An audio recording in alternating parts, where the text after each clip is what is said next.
اللہ تعالیٰ نے قرآن مجید میں ارشاد فرمایا سورہ مدثر آیت نمبر 40 سے لے کر 44 تک، جہنمی لوگوں سے جنتی لوگ پوچھیں گے ارے تمہیں کون سی چیز جہنم کے اندر لے گئی؟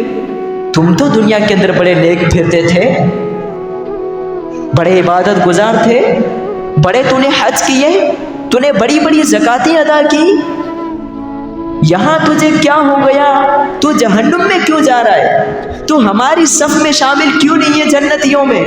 فی جنات یتساءلون عن المجرمین، سوال کریں گے کون جنتی لوگ کن سے؟ مجرموں سے، دوزخ میں جانے والوں سے۔ ما سلککم فی سقر، تمہیں کیا بات دوزخ میں لے گئی؟ کیسے تم دوزخ کے اندر چلے جا رہے ہو؟ تم تو دنیا کے اندر میرے دوست تھے، میرے ساتھی تھے، مسلمان تھے، عبادت گزار تھے، نیک تھے، متقی تھے۔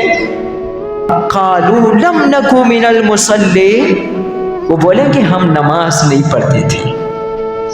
دوزخ میں ہمیں جو لے جایا جا رہا ہے نا، اس کی وجہ کیا ہے؟ ہم باقی نیک تو تھے، نماز نہیں پڑھتے تھے۔ وَلَمْ نَكُ نُطْعِمُ الْمِسْكِينَ، اور مسکینوں کو کھانا بھی نہیں دیتے تھے۔